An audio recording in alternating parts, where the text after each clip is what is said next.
All right, so about the same reminders. The only final project deliverables looking forward are the actual ones due the Wednesday of the very last week of class before finals week. That gives time for everyone to get them in and on that Wednesday, and then me to sign the peer reviews, and then have a couple of days of regulation time to do the peer reviews. So then the peer reviews will be due that following Saturday, right in between the last week and the finals week. Otherwise, Money's Point this weekend, the next concept checks and mini projects are all due basically the Sunday right before finals week. So, nothing until then. There is a open book, open notes on Canvas final that is sort of like a super concept check and I do plan on releasing a practice version in the next week or so. We can take a look at that. And that will be due the end of finals week, and you'll just take it wherever you want. So it doesn't have a lockdown browser or anything like that. It'll just be an open book, open notes, open Canvas, take home Canvas exam with, again, no proctoring. So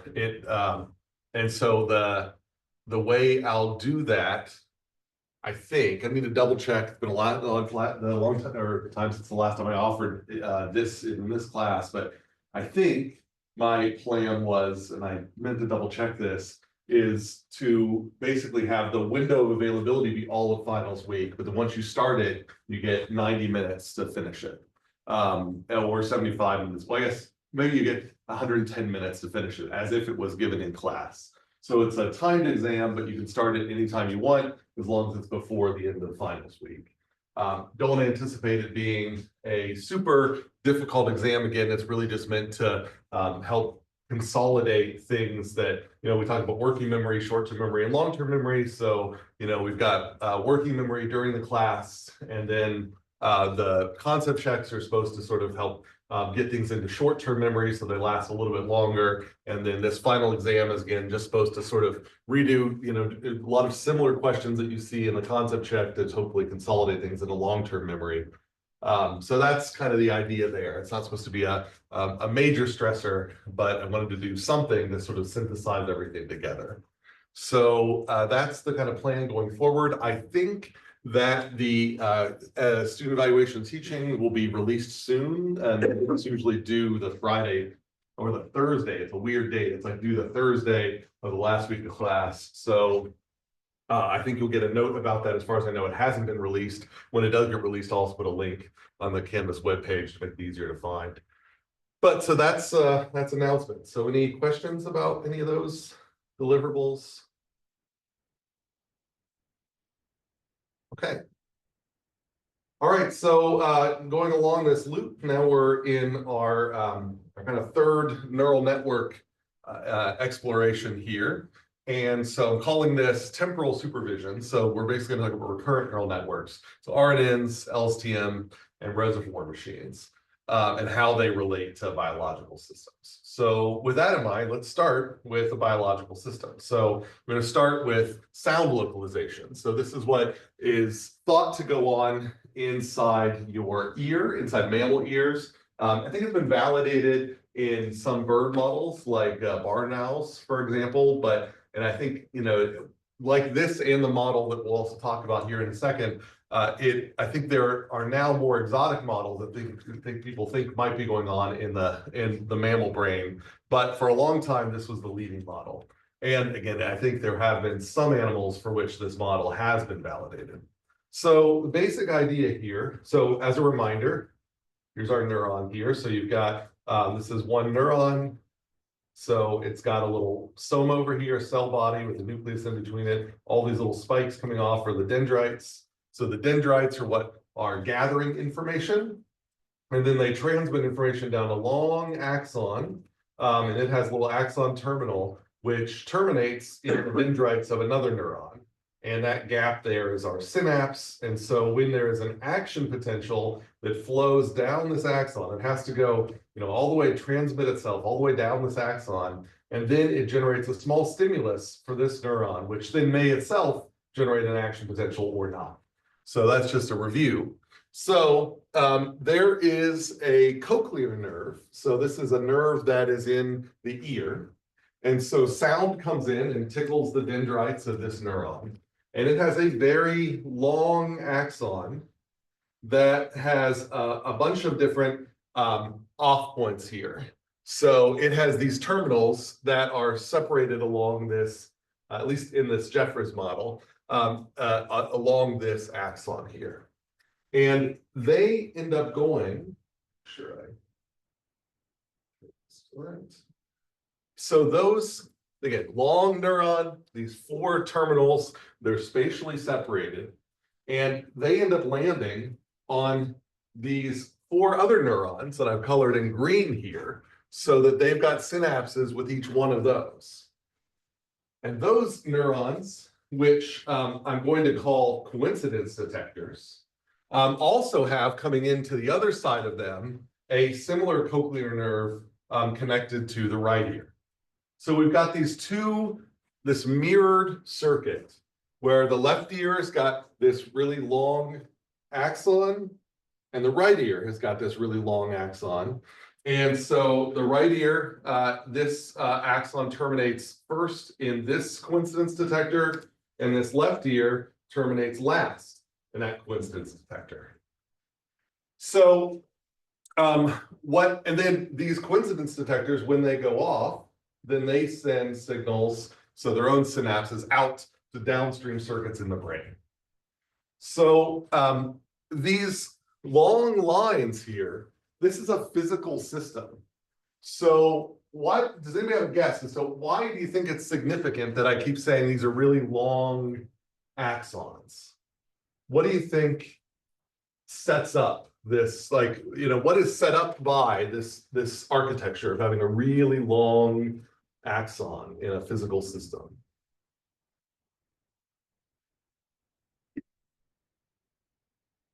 Thoughts? Like what is the consequence of there being these 4 spatially distributed axon terminals that are separated down different parts of this axon? Like switches in network. Are these like what? Switches in network. I missed the first word. Switches in networking. Sutures, is that what you said? Yes, Switches. In a way, but a lot of times when we think of a network, we have what's so-called as a lumped model. And this is actually what I refer to as a distributed model. So in a lumped model, if we sort of assume that if a piece of information leaves some member of the network, then pretty much immediately everybody on the network gets that's connected to that. That's just the conceptual model that would work. And that's referred to as a lumped circuit model. You don't have to worry about the distance between them. But here I'm saying the distance matters. So if this is a distributed circuit model, then what is the relationship between these different axon terminals? Any thoughts of what this sets up? And we do this in engineering as well, particularly if you've ever, worked with antennas. There's a couple of other examples of this as well. So what's going to happen if a synapse or if an action potential goes, roaring down this axon? Is it going to reach all of these at the same time?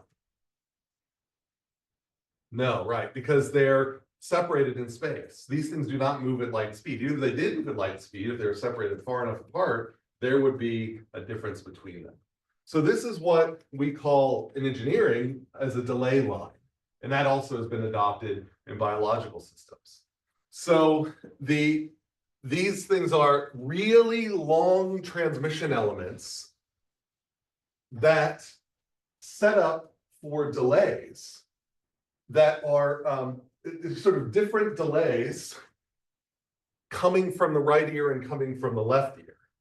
So you can imagine that if something was moving, or if something was closer to one ear than another, it would be received by one ear earlier than another. And then, so like if something was received at the left ear earlier than the right ear, then what you might expect is that when it's received at the right ear, it might land here, but the original signal that was received at the left ear has had enough time to transmit all the way down to here. So when something is received at the right ear far later than it's received at the left ear, this coincidence detector goes off. When something alternatively is closer to the right ear, then it'll be received at the right ear far sooner than it'll be received at the left ear. And so in that case, when the reception at the left ear hits this coincidence detector, then there's been enough time for that signal when it was received at the right ear to go through this path, and then it'll launch this coincidence detector. So what does it look like this circuit's doing? So in other words, if I view this as a one hot output, so this is the output where, these are either all zeros, or it's like a 0, 1, 0, 0, or a 0, 0, 1, 0. What is this encoding?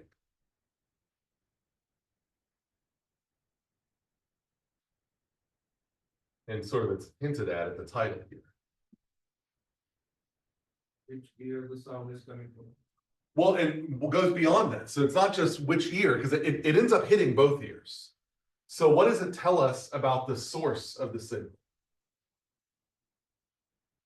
So if there's a signal in the room that causes this coincidence detector to go off and none of the rest, that tells us something about the source.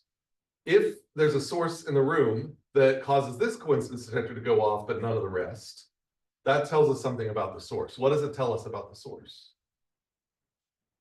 Intensity for sound?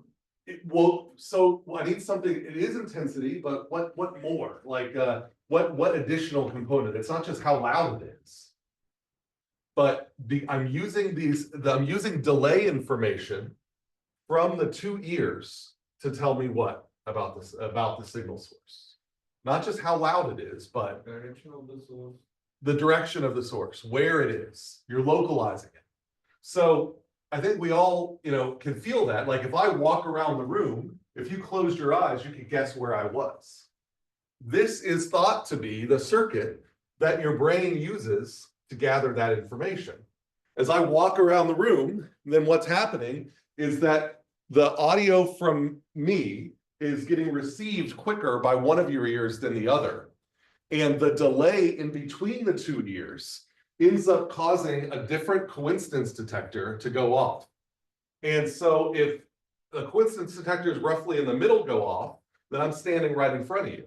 But if coincidence detectors shift to the left or to the right, then that means that I'm more to your left or more to your right. So this is in a way of the way you can use delay lines to create logic circuits that allow you to detect direction of the sources. This is the so-called Jeffress model of sound localization. Two very long axons setting up a delay network that then you can combine with logic, the so-called coincidence detectors. These only fire when you get two things simultaneously coming into them. And then that is what allows me to see that, okay, simultaneity happened here, then that means that this signal had much longer time to travel than this signal. So that must mean that the signal was received at the left ear before the right ear, which must mean it's closer to the left ear. Questions about that? So that's kind of diagrammed here. So imagine I've got this, I've got, again, long distance here, short distance here. So I have an action potential came out of this cochlear nerve, and it landed here at the same time as an action potential landed here, and that generated an action potential. And so your brain can learn to associate that this signal here must be associated with sounds coming from the left.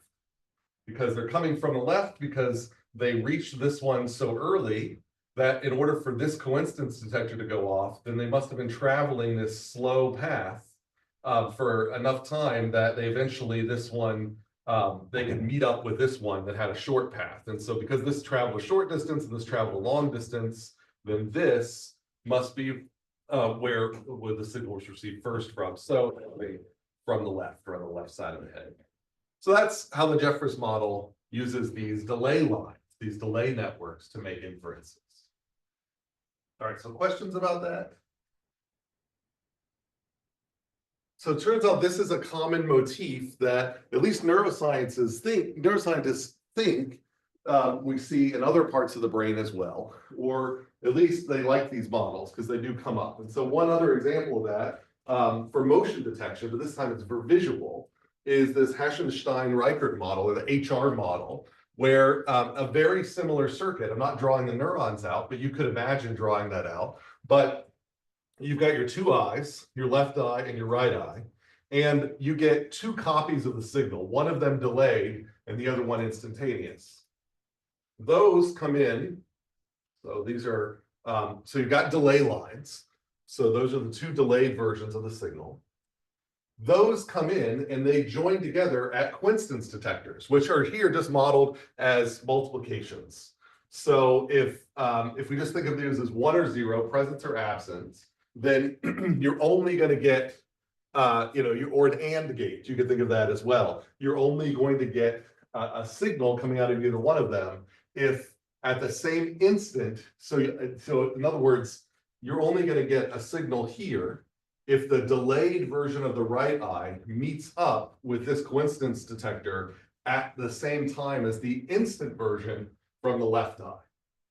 And so you got the same thing going on over here. This one is only going to fire if the delayed version from the left eye meets up with that at the same time as the instant version of the right eye.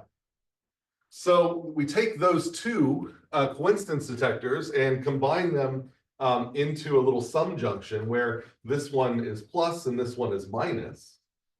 And then that is the signal that goes to the brain. And so then we can say, okay, so there's going to be a positive signal or a negative signal that goes to the brain.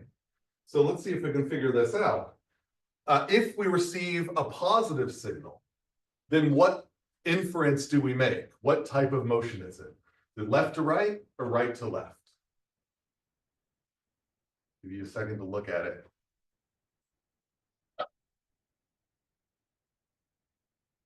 Any guesses?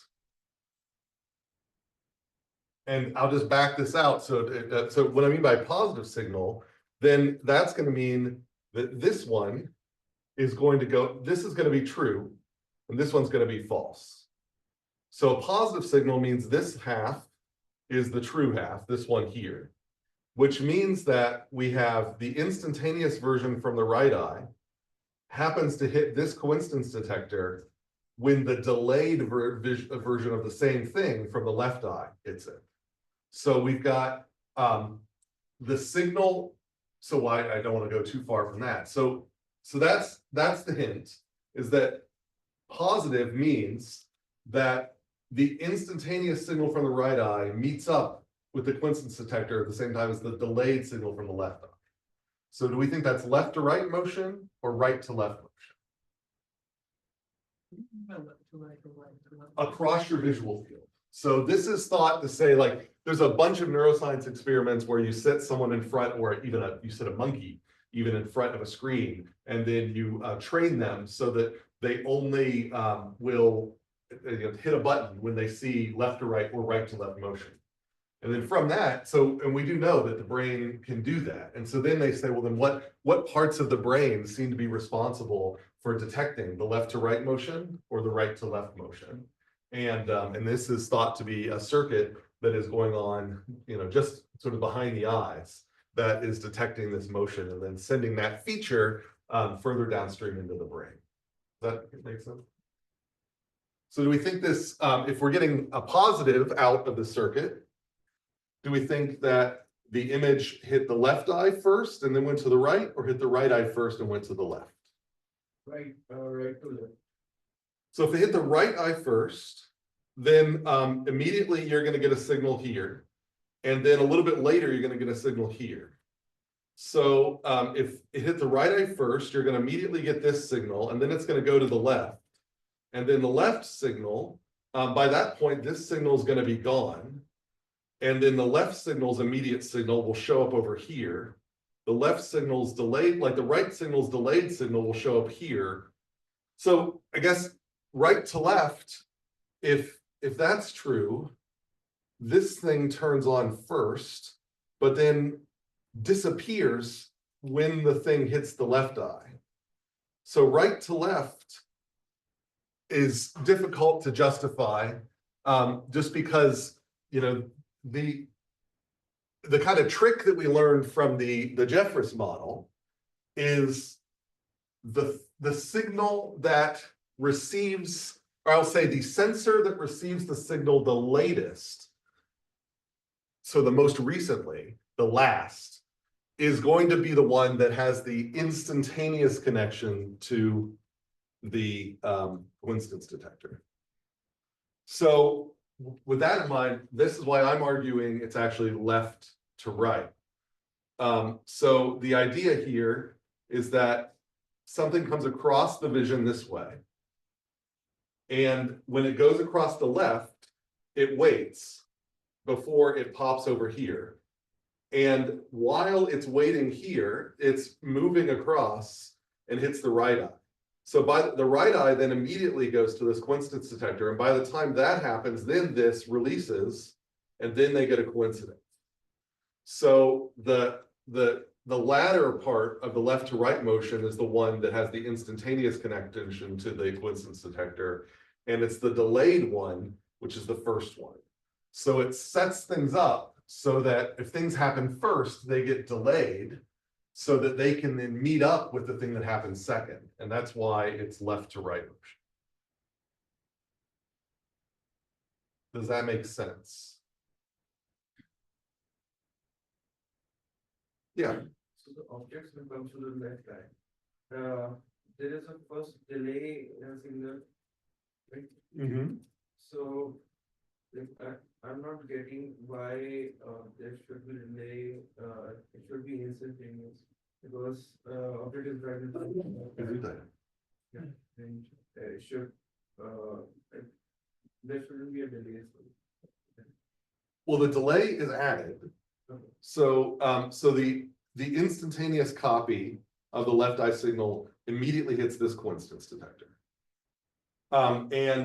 This coincidence detector is looking for coincidences in things that happened a little bit ago, as well as things that happen right now. So this is looking for coincidence between the right eye right now and the left eye a little bit ago. So left to right motion is going to mean that your left eye, your right, whatever your right eye sees, your left eye saw a little bit ago.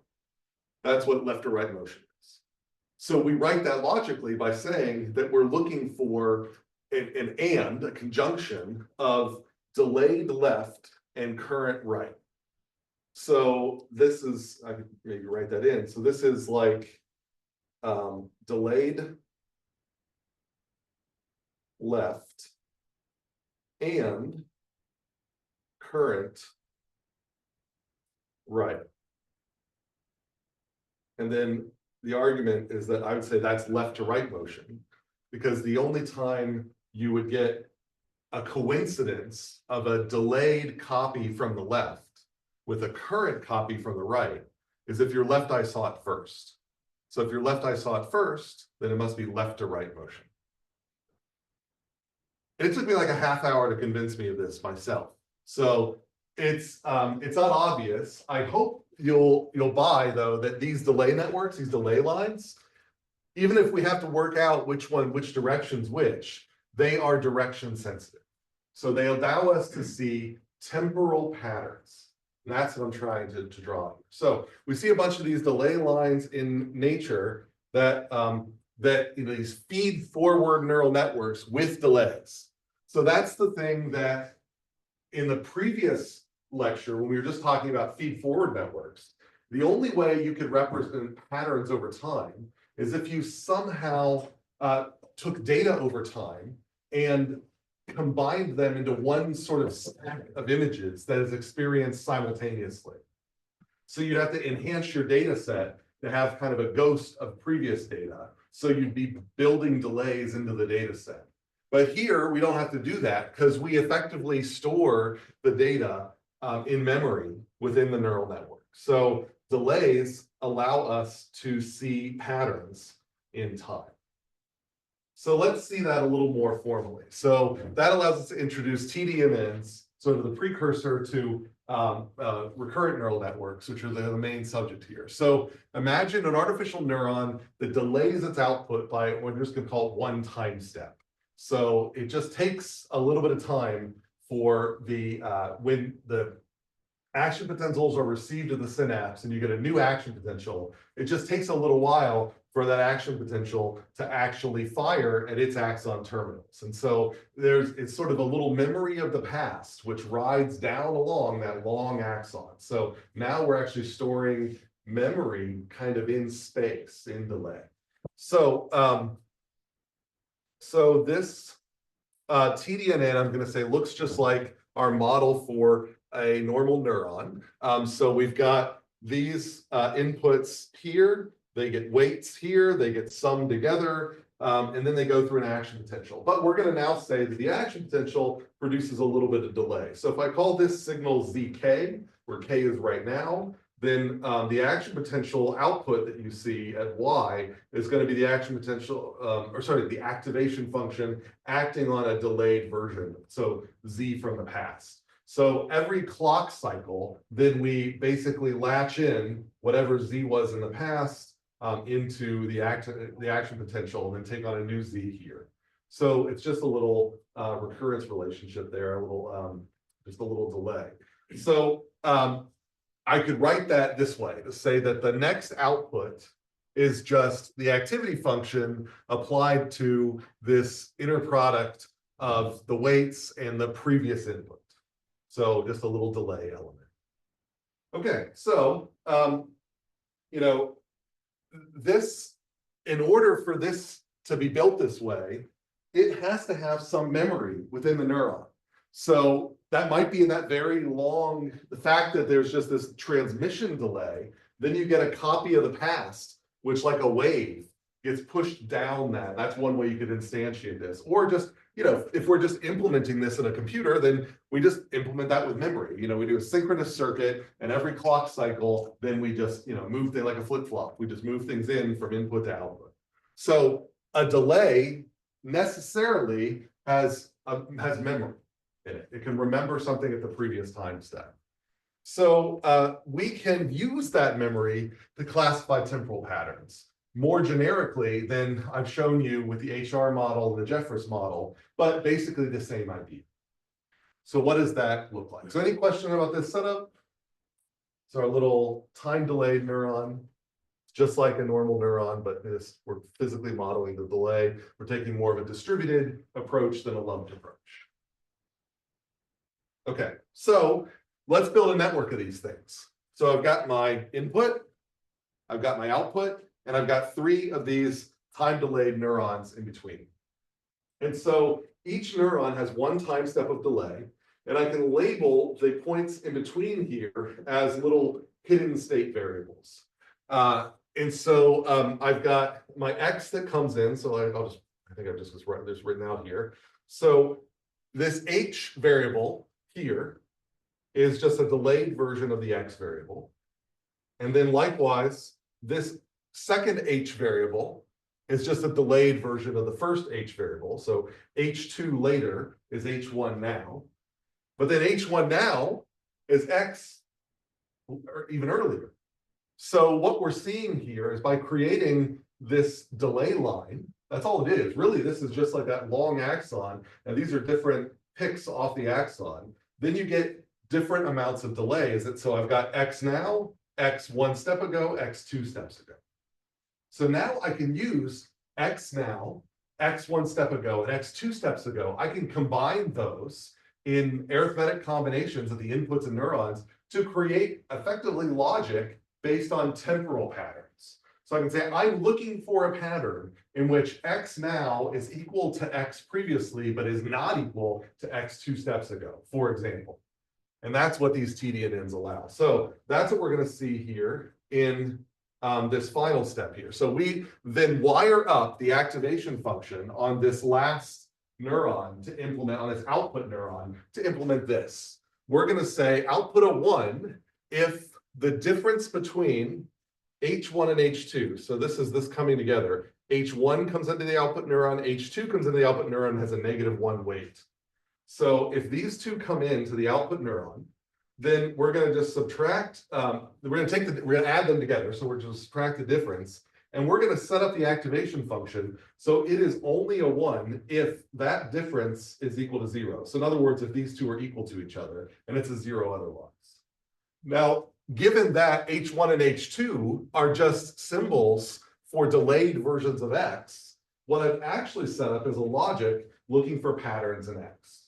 So I'm saying that I'm only going to output a 1 if the current X, so the next output of Y will only be a 1 if the current output of, or current input of X is equal to the previous input of X. So that's what I've tried to say here. So the next output, and this is now I'm going to have to double check. I may have meant for that to be K and K -1, but now I'm second guessing myself. If I was writing this right now, I would have written K -1 right there. I think I meant that to be K -1, but hope you get the point, is that there is a way to set this up to be K -1. The K +1 would imply that the output now directly takes the input, which it doesn't, it takes a delayed version of the input.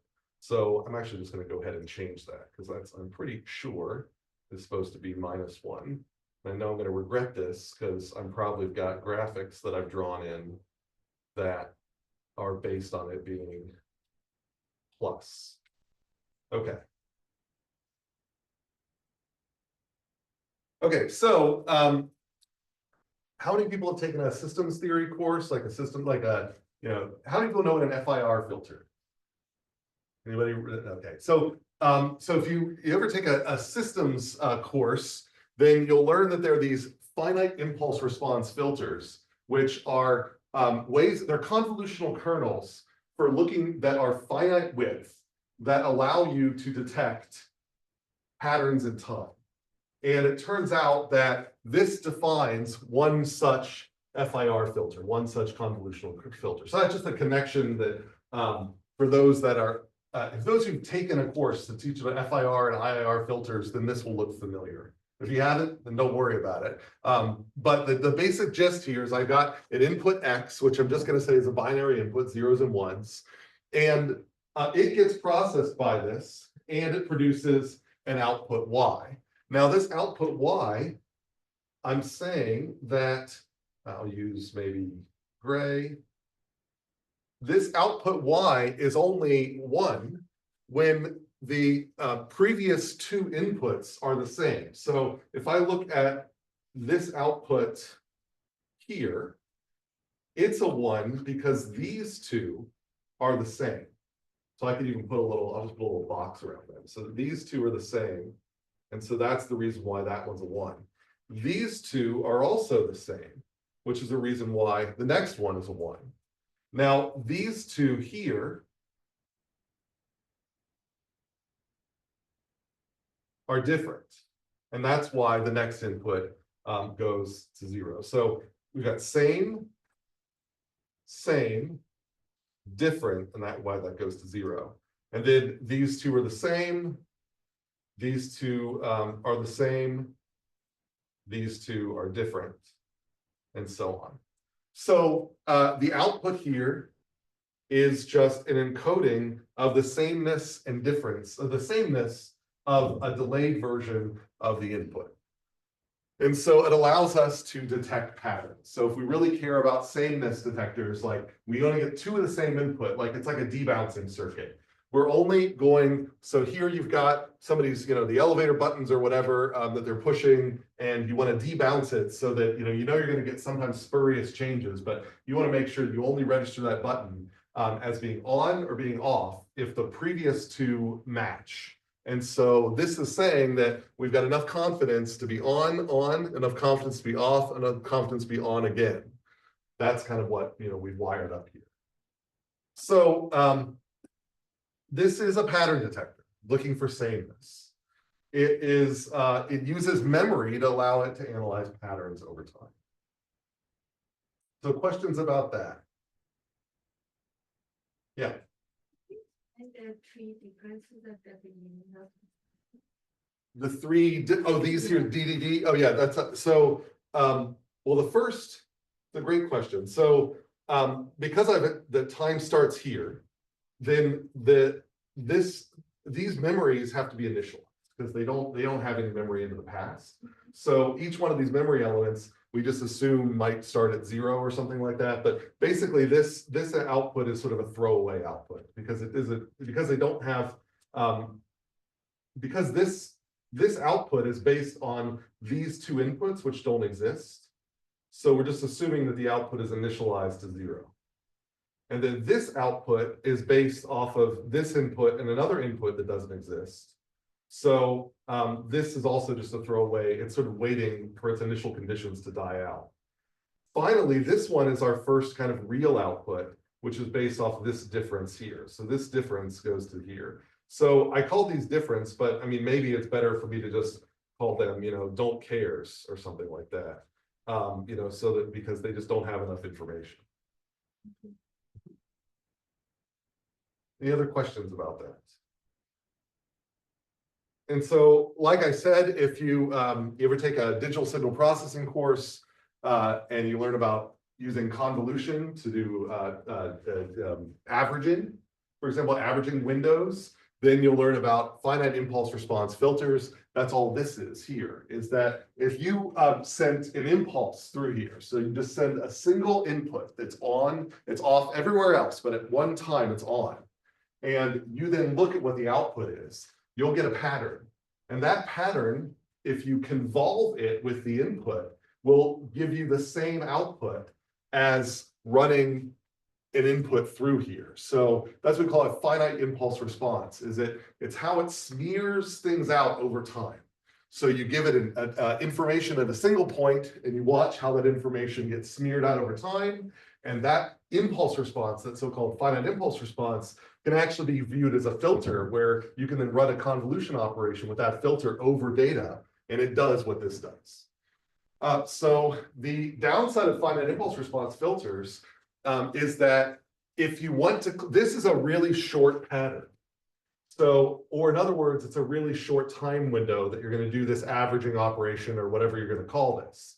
If you have a really long pattern, then you're going to need a really, really big network because it's going to have enough memory to store not only X now, but X, 3,000 time steps ago and everything in between in order to create a pattern that uses that really long window. So these finite impulse response filters, which correspond to feed-forward networks, have to be very, very large in order to classify very long patterns. So to get around that, we introduce recurrency. So this more general case is I now have this design problem. My input is X, my output is Y.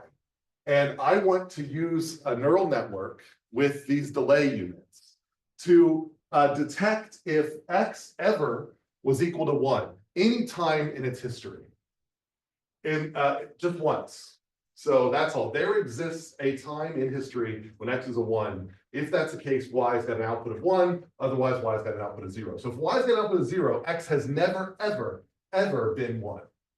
Now, if I want to do this with feed forward only, then I somehow need an infinite depth feed forward network because I have to keep track of every single X that I've ever seen. And there's just no way to build that. I can approximate that, but I'm never going to get to infinity. So what we do is we say, but there's information about the previous X's in the current Y.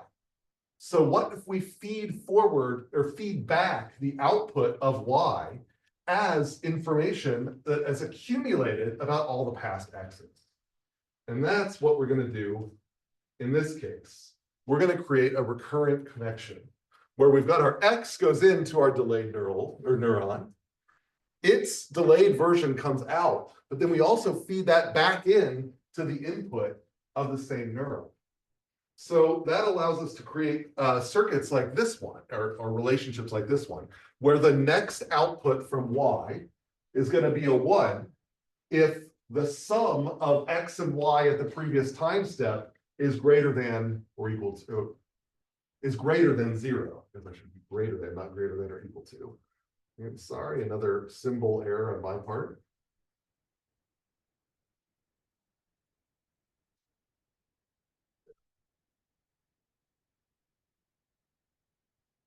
Greater than.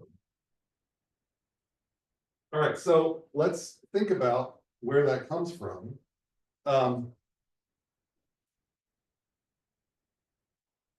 That what we're basically setting up as an OR here is we're saying that the output is going to be on if the previous input was on or the previous output was on.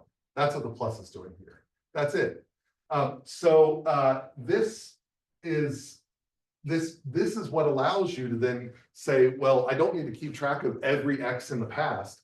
All I need to keep track of is the new information and the current output based on the old information.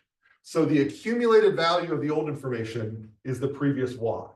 The new information is the previous X. So as long as either one of those will be on, then this output will be on. And once this output turns on, it will become the previous output of the next output. And then it will latch that one in forever so that it won't matter what the input is. It'll just be automatically true.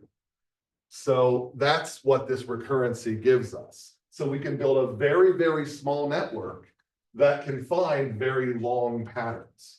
And this is sort of a trivial example, but you can add a few more delay lines and then feedbacks, and now you can create interesting patterns which are based on a little bit of finite history from the current input. And then also you can actually even add, you can think of these as delay lines on the outputs. And so you can effectively keep track of delayed versions of the outputs, or sort of predicted versions. I can know what the output's going to be in 3 steps because I've added a few more delay lines here. So then now you can kind of use these combinations of the past versions of history of the output and history of the input. And that creates what is called an infinite impulse response, which, again, if you're not familiar with this lingo, it doesn't matter too much. But the idea here is that if you ring this thing like a bell with, with an impulse, with a single input that's on, then its output potentially can go on forever. And so it never damps out. So these infinite impulse responses have, there's pros and cons to these things, but one of the things is they can be very small, and then they can be used to characterize parts of your signal that are very separated by very long distances. So they can incorporate lots of information over long distances. So that's the idea here. So if I have my input signal here, it actually is going to be just an impulse response or an impulse. Then this is what the output would look like. So once the input goes high once, the output goes high forever after that. So initially the OR is, this turns on because the previous input was high, and then it stays on because the previous output is high. That's how this little recurrent circuit works.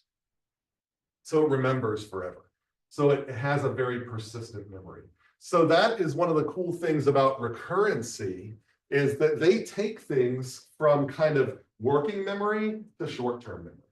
And so if we go back to thinking about the 3 types of memory in the brain, we've got working memory, short-term memory, long-term memory. Working memory is fleeting. And that's a little bit like the little delay lines in these networks.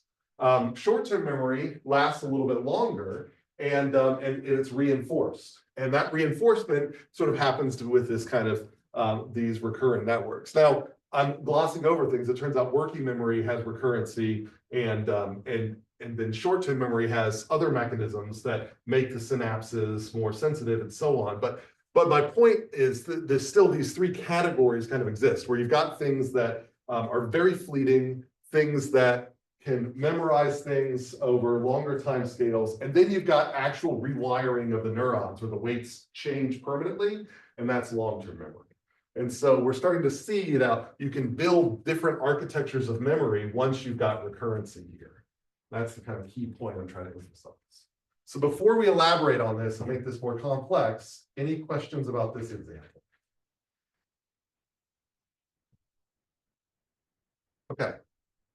All right, so how do we make this more generic?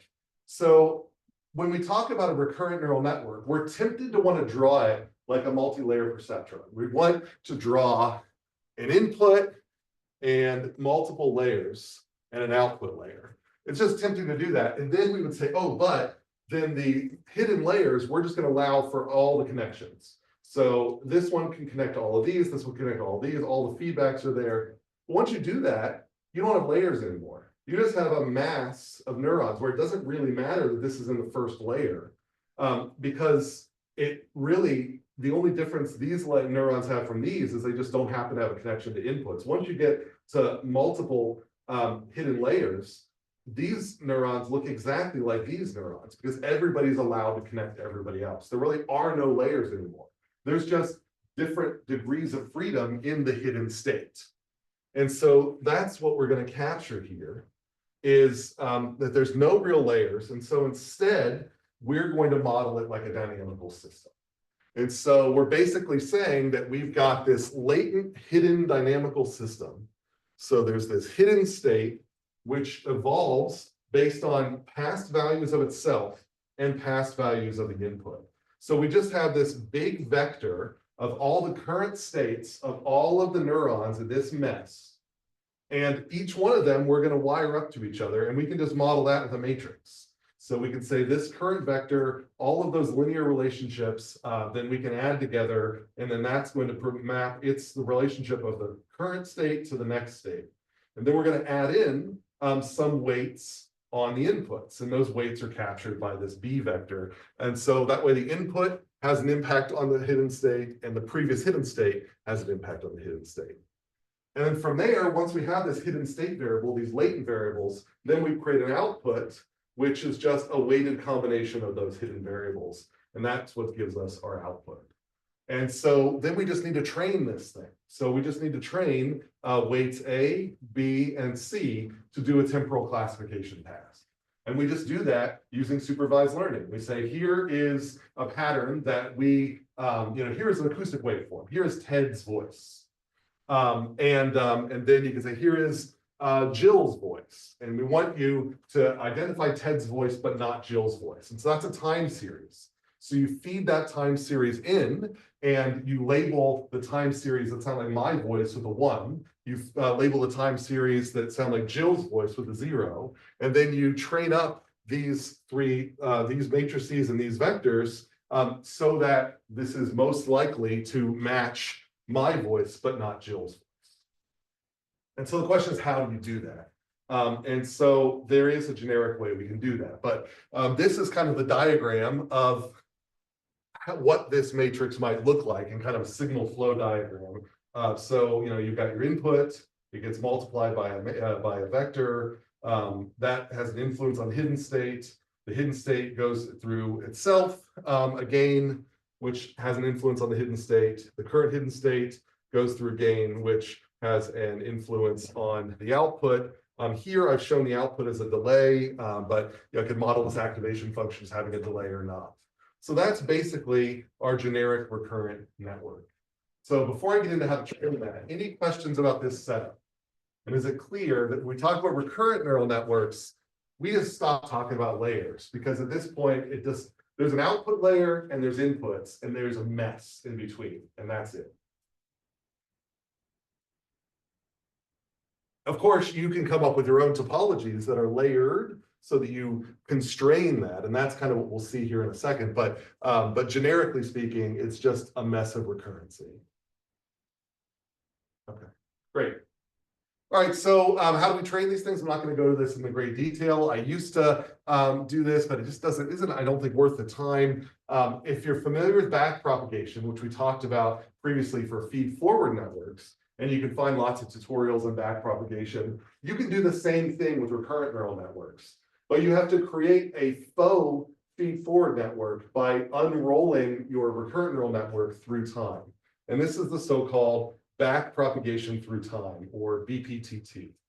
And so the idea here is that you take that diagram that I had down here, and this is a simplified version of it. You've got your inputs coming in, they get scaled, they go into the hidden state goes out, goes to the outputs, and then you view the previous iteration of the hidden state as a layer that is feeding into a more recent version of the hidden state, which is itself a layer which is feeding into another more recent version of the hidden state. In other words, we can treat, we kind of view each one of these networks as having shared weights. So there's the same weights in this layer, and this layer, and this layer. And so what we're doing is we pretend like this is a multi-layer perceptron, where this is a layer of weights, this is a layer of weights, this is a layer of weights, and we have sort of an error, which, eventually stop we say, okay, K plus 1, that is the output. And we have an output, like an error, that we then can propagate back to, we can say, well, K plus 1, those depended on the states at K. Those depended on the states at K minus 1. So if you know how to backpropagate error through a feed-forward network, you can also backpropagate error through a recurrent neural network. But you effectively are using the same weights at every layer. So you make an update to these weights based on this error. That generates effectively a new error that you feed back to the next layer. That's going to produce maybe a different update on those weights. That's going to produce a different update on the previous weights. And you do that, and you just do that for a certain number of steps. So you do backpropagation through time for like 100 steps. And that's like creating an 100-layer multi-layer perceptron, and you can train the neural network using exactly the same tools you have to train a feed-forward network. And that's just a standard way to do it. Now, it has problems. It has a lot of the same problems you've heard about for backpropagation, vanishing gradients, and all that. Still have those here. It's not perfect. That's why you also can use things like, optimization metaheuristics, to train these networks. There are other ways to train these networks as well. But the common way to go for that you find, toolboxes that are automatically have this built in is so-called BPTT, which is just backpropagation when you create a false multi-layer perceptron out of temporal copies of a recurrent neural network. So it's kind of outside the scope of the class, but I just want to say there is a way to do backpropagation. So we're safe. But any questions about that? I don't want, I don't need you to know how to do backpropagation. It's good to know this term. If you know about recurrent neural networks, you should absolutely know about BPTT. If somebody says, I'm using a recurrent neural network to do a time series classification of this acoustic task, you should know that they probably are using BPTT, that that's what they're using to train it. Or that's how you would train it if you were asked to train it. Okay, so we know how to train them. So what's an example? So back before transformers, this was the thing. This is like long short-term memory. When you went to Google, you did a search. When it would auto-predict what you're typing into the search box, it was LSTM that was doing it. And this was sort of one of the most famous recurrent neural networks. Nowadays, you don't talk about it as much in natural language processing because transformers have gotten so popular. But you still see LSTM in other time series analysis tasks. So the idea behind long short-term memory is it is a way that you structure that messy hidden layer so that it's got a little compartment that I'm going to call a cell, or what I'll call long short-term memory cell. So you're going to have your working memory, which looks a lot like the normal hidden state for just an ugly, fully connected, hidden, recurrent neural network. But then you got this little bit off on the side, which is only accessed periodically, and it can store information for much, much longer. And that's the so-called short-term memory cell. And that hints at that the way you organize the connections among the cell and the rest of the hidden states is through a series of connections called gates. And they're really meant to be viewed as kind of logic gates that turn on and off the access to the cell. So you can train weights. So when you're training an LSTM, you're basically telling it when to update the long short-term memory, when to use the long short-term memory, and when to forget the long short-term memory, and and other related operations. But those are kind of the big ones here. So the idea here is you've got weights inside the hidden layer, inside this ugly recurrent layer that that control access to this cell.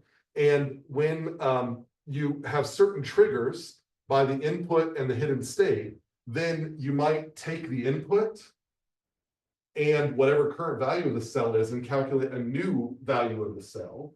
You might instead just use the cell in an output. So you're making an inference, like the next word, and you might use that cell, or you might forget that because it's not valid anymore. What do I mean by this? So again, this was a lot of popularity in natural language processing and in prediction when context was very long range. So you might say, be predicting like the boy called, and then the next phrase, the boy called, and one option could be his girlfriend. The other option could be the fire department. And if all you know is the boy called, it's very difficult to predict which of those two. But if there was an earlier context in a paragraph before, for example, that said the building was on fire, if you knew that context, it is separated from this passage by many, many other words. But if you just remember that, oh yeah, the building's on fire right now, if you remember that, then that little information that gets stored in this cell could then bias the inference so that it is more likely to say the fire department instead of his girlfriend. And so that idea is that you hopefully train your LSTM to recognize that there's a contextual clue that it's gone by, and then temporarily latch it into this cell. And then while it's valid, then use it to bias your outputs to be more context-based. And when the context becomes irrelevant, then forget the value in the cell. So it's just a way to organize these hidden layers so that some of them have longer memory than others. That's the idea behind LSTM, long short-term memory. And there is a, C also, there's a simpler version, the Gated Recurrent Unit, the GRU, that is a similar idea. So again, this idea of gates, that I've got recurrency and I've got like fast recurrency and slow recurrency, and gates that separate the two of them. That's the big idea in these types of time series analysis. All right, so you can train it via BPTT, allows for learning these long-term context clues. It's a better match for the inductive bias to human language. So normally, what I mean, we talked about inductive bias for convolutional neural networks. So, when you're analyzing an image, usually if you're looking at a pixel, all the information you need to know about that pixel is close to the pixel. And that's the whole idea of convolutional neural networks, is that in order to make an inference about an image, you only really need to know for every small portion of the image, the parts of the image around it. That's the so-called inductive bias. It's more likely it's going to make decisions based on local information than global information in a CNN. That works for images. It does not work for human text. And so the LSTM was meant to be, because in order to get long-range connections, you would need very, very large feed-forward networks. So now to get long-range connections, you can have relatively manageable sizes, and then they still can manage this long-term context, which is a better match to human language. The downside of these, because of these feedbacks, you can have chaotic outputs, even with no inputs. So you can train these things up and have them have very good performance in training, but then you can basically give them no inputs and they'll just start producing words on their outputs. And that's just because this hidden state is dynamic. And as it winds down, it's just going to spontaneously produce outputs. And so suppressing the chaos, I mean, it is literally chaos. So it's deterministic non-predictability. And suppressing that chaos became a key target for a lot of mathematicians when LSTMs were more popular. Of course, now for NLP, everybody talks about transformers. So I don't talk about transformers in this class. I just mentioned they exist.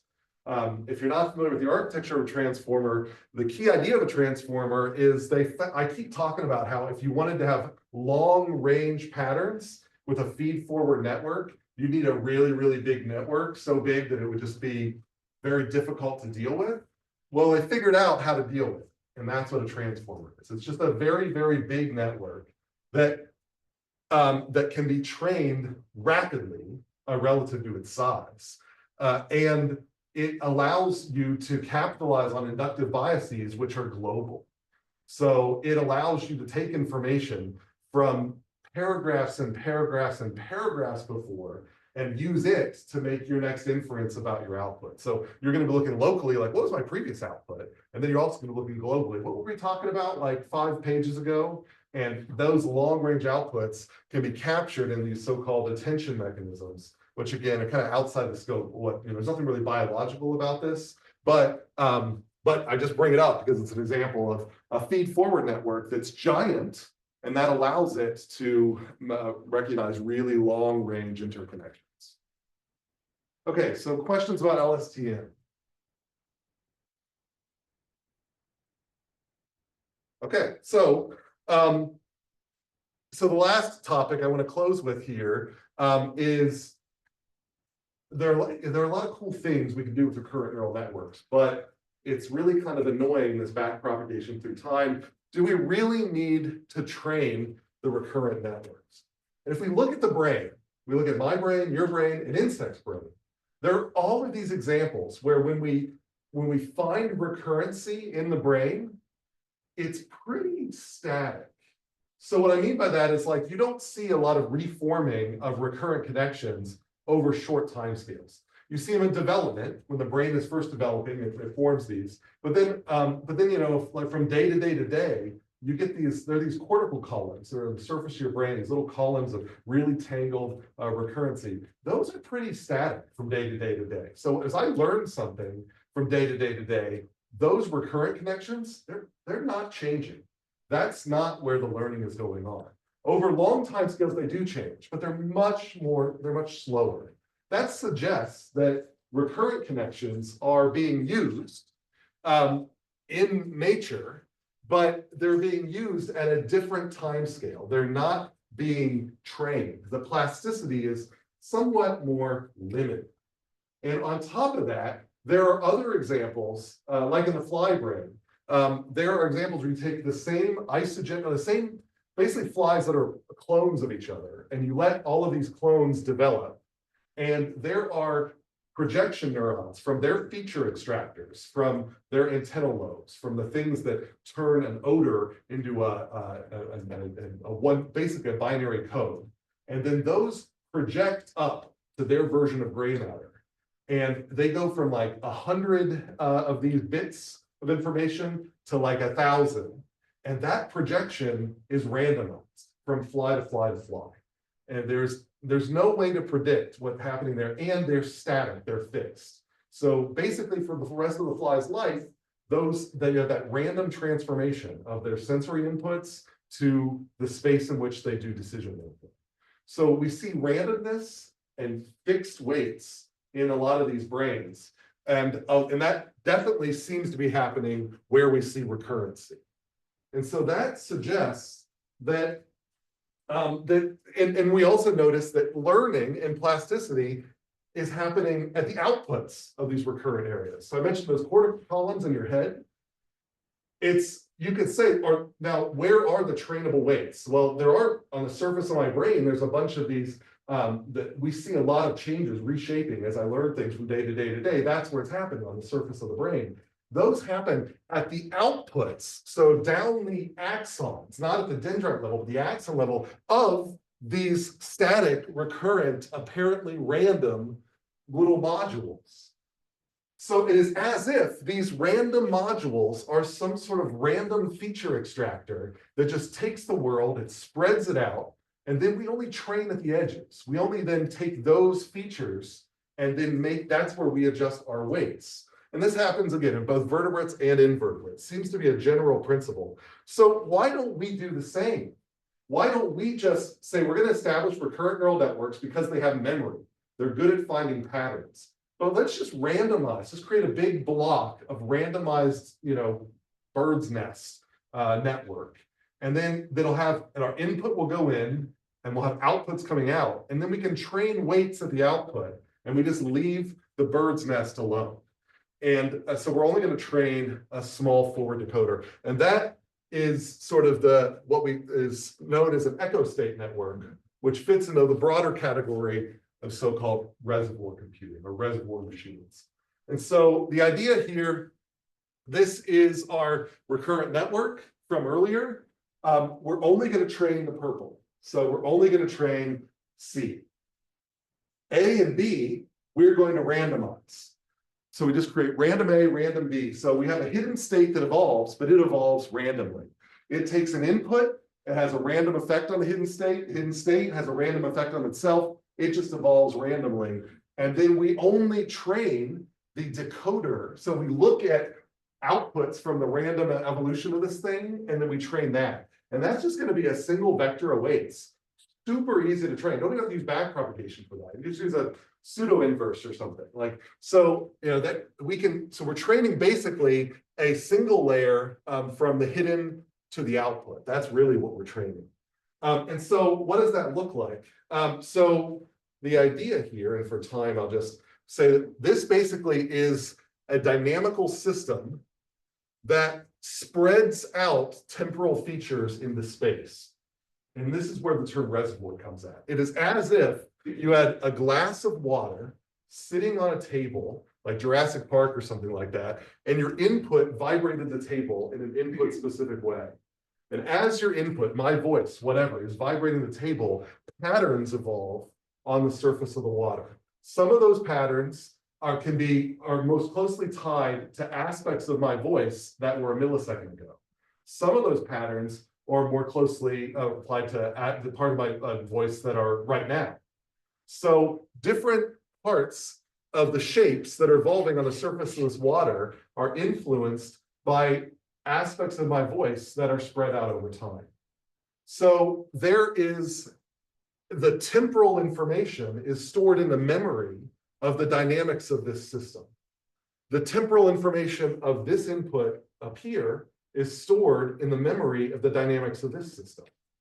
So now I just use the power of feed-forward networks to translate this spatial pattern problem into like a spatial classifier. So it's like I don't even realize it's a temporal problem anymore. So I really just needed a way to store memory without a giant feed-forward network where I store every single thing. Now I use a recurrent network, so it's relatively small to implement, but I can store, I know a lot of information about a bunch of time. It's going to be very difficult for me to read out as a human, but I can train this output to decode that for me.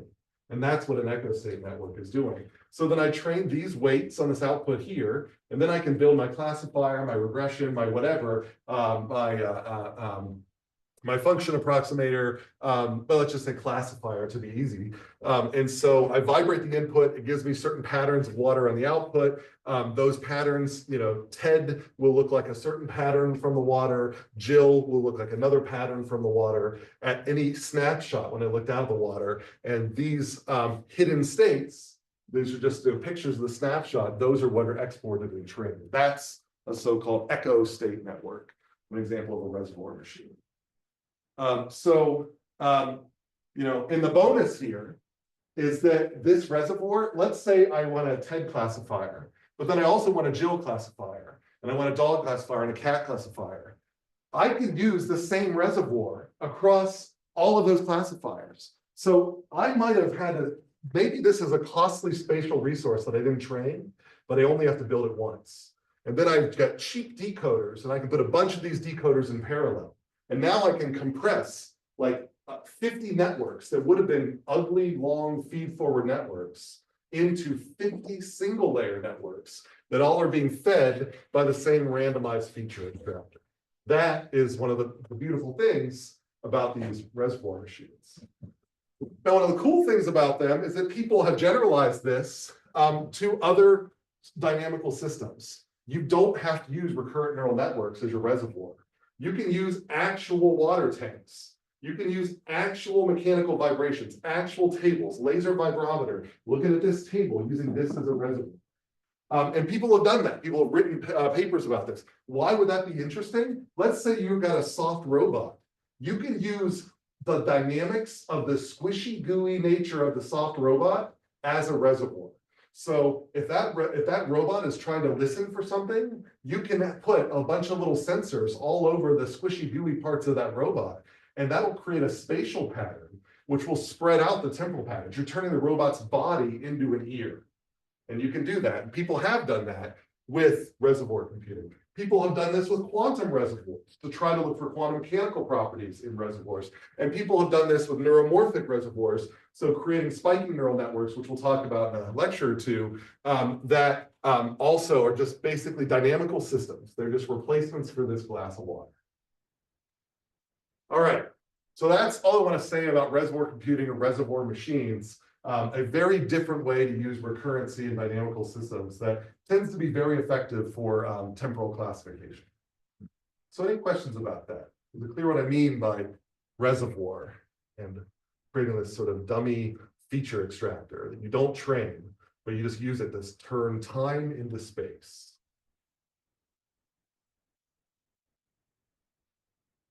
Okay, well, then that's basically it. So those are the takeaway messages, just a restatement, a summary of what we were talking about. Next time, reinforcement learning, connecting it to animal foraging and robot trial and error. But I will get out of your hair, so I don't have to turn too much of your time into space. And we'll see you Thursday.